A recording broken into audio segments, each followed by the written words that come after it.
The wind was cutting through Fifth Avenue that October evening, and Claire Donnelly had her head down, gripping a bag of roasted chicken she bought on sale, rushing to get home before the cold got worse. She wasn't looking for anything. She was thinking about her son, about dinner, about the electric bill she'd shoved to the back of a drawer because she couldn't bear to look at it again. Then something on the wet pavement caught her eye. A slim, dark leather wallet, lying open like a book someone had dropped and never turned back for. She looked around. A black SUV was already a block away, swallowed by traffic. Dozens of people were walking past her on the sidewalk. Not one of them had noticed. Not one of them was going to stop. Claire picked it up anyway. Inside was $500 in cash, a black credit card with a name embossed in silver, Richard Caldwell, and a plain white card with nothing on it but a phone number. No ID, no photos, just money that could fix nearly everything wrong in her life right now, sitting in her hands on a sidewalk where nobody would ever know. She thought about Theo's winter coat with a broken zipper. She thought about the landlord's letter, polite in its language but not in its meaning. She thought about how far $500 could stretch for a woman raising a 7-year-old alone on a bookkeeper's part-time pay. And then she put the wallet in her bag and kept walking home. What she did with that wallet that night would set off something neither she nor the man who lost it could have possibly seen coming. Claire was 34.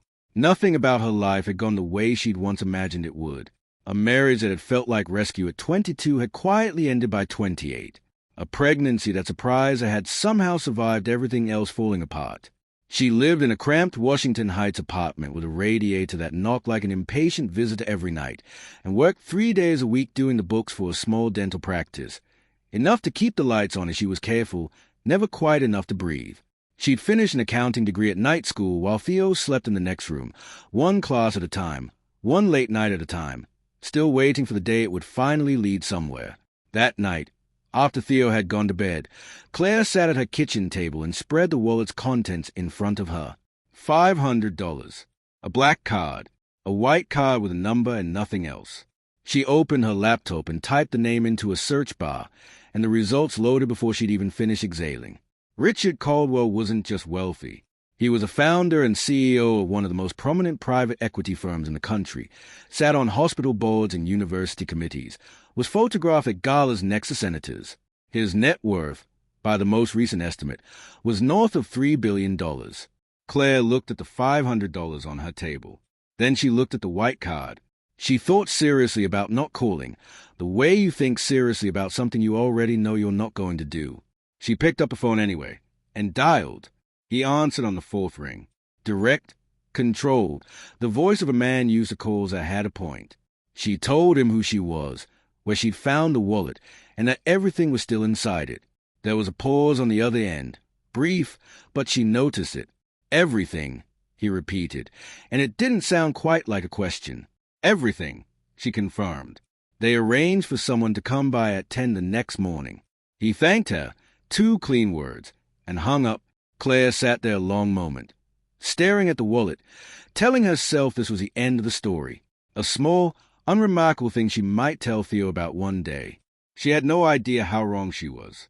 At 10 the next morning, she opened her door expecting a courier.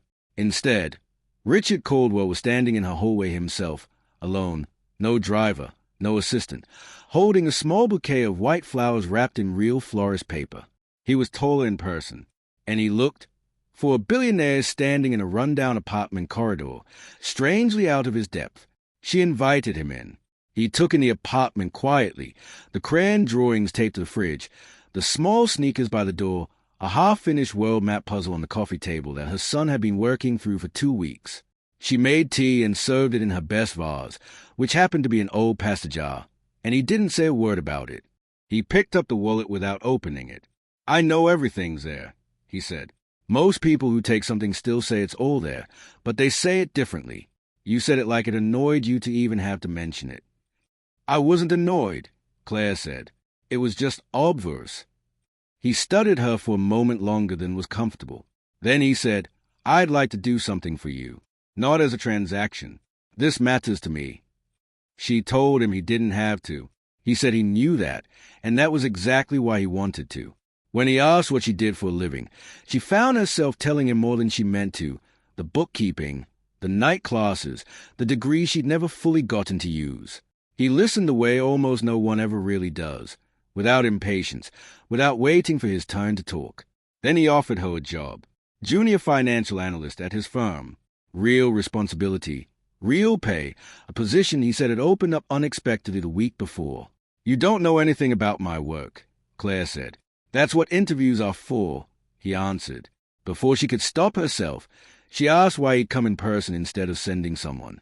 And that was when something in his expression shifted. Not quite a smile, more like the idea of one, considered and set aside.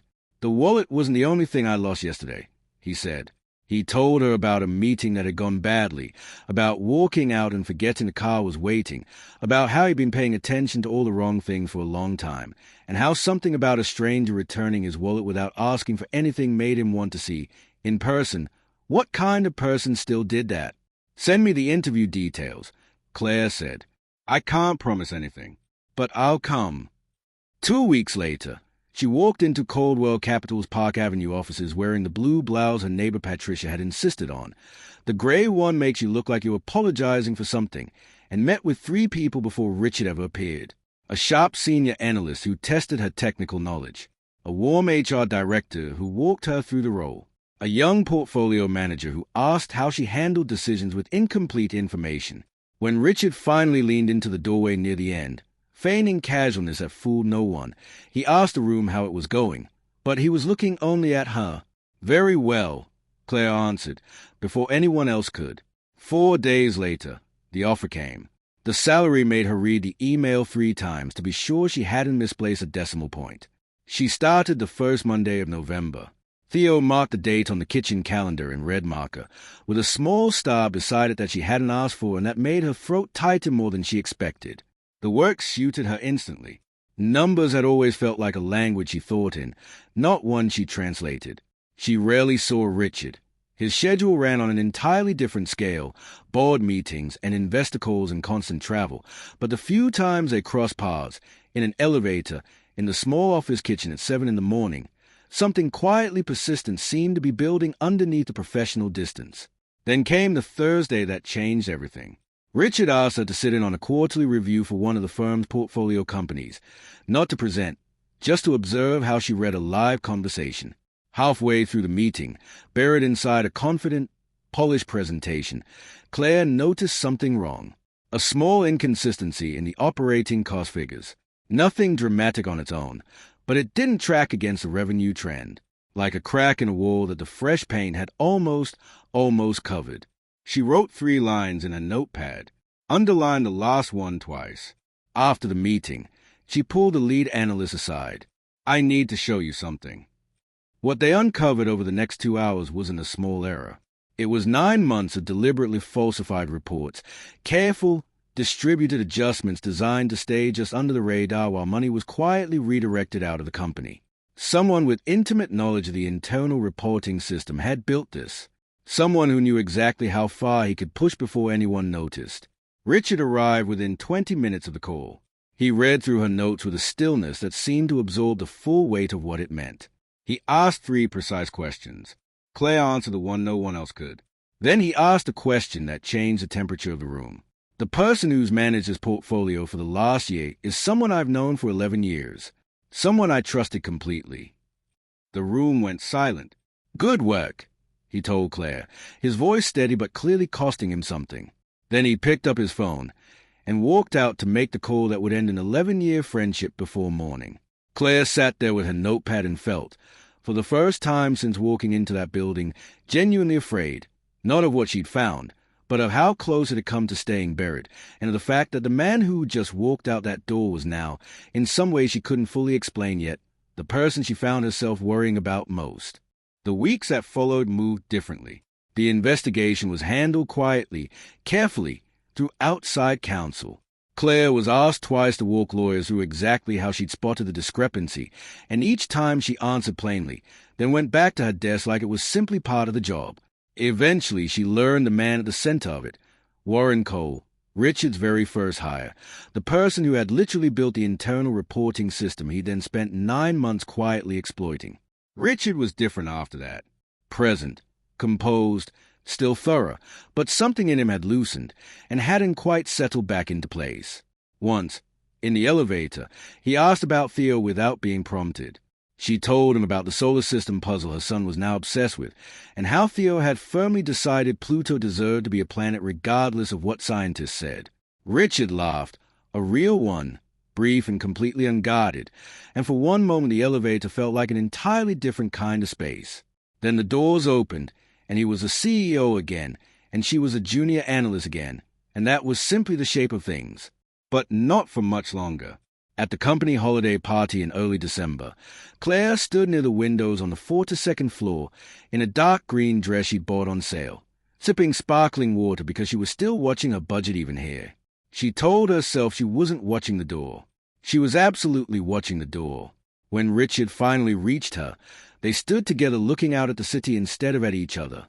"It's a good view," she said, because something needed to be said. "It's the reason I took this floor," he told her. "Not the square footage, the specific window." Then his tone shifted. He said her name the way he said everything, deliberately, as if he considered it first, and told her he owed her something he hadn't said properly yet. What she'd found in that presentation, the way she'd found it without making a performance of it afterward, had saved the company from real damage, not just financial. Warren Cole was someone he'd defended publicly more than once. He'd thought he knew him completely. "You knew something was wrong in a room full of people who didn't," he said. "That matters to me, professionally and otherwise." The word otherwise landed quietly, like a door left open rather than thrown wide. Claire looked out at the lights of the city and told him something she hadn't said to anyone. "I almost kept the money," she admitted. "I stood on that sidewalk for a full minute thinking about my electric bill, my son's coat, a letter from my landlord. I want you to know I noticed that money. I noticed it very much." "And then you called the number," he said. "Because it wasn't mine," she said simply. "It's the only thing that mattered." Richard looked at her the way he had that very first morning in her kitchen, that full, direct weight of attention she still hadn't quite gotten used to. And then, in a room full of people paying attention to absolutely nothing but their own conversations, he asked her to dinner. Not a performance, not a negotiation, just a straightforward question. "Theo goes to my neighbor's on Fridays," Claire said. "Friday?" Then Richard said. "Friday," she agreed. They talked for 3 hours at a small Italian restaurant with no dress code and no photographers. She told him about her marriage and what it had felt like to be 28, alone, with a 6-month-old and a night school schedule and a refusal to negotiate with despair. He told her about building his company from a single rented desk and the strange, particular loneliness of success that arrives faster than you can figure out who you actually want to share it with. He told her about his father, a high school math teacher in Connecticut who died 4 years earlier, whose worn accounting textbook still sat on Richard's desk, unread but present every single day. Claire thought about her own textbooks, still sitting above her closet, their margins filled with her small, careful handwriting. She didn't mention it yet, but she filed it away in the part of herself that recognized the shape of things that actually mattered. The months after that didn't move in a straight line, because nothing real ever does. There were careful, sometimes difficult conversations as two lives that had been built completely independently began to find where their edges met.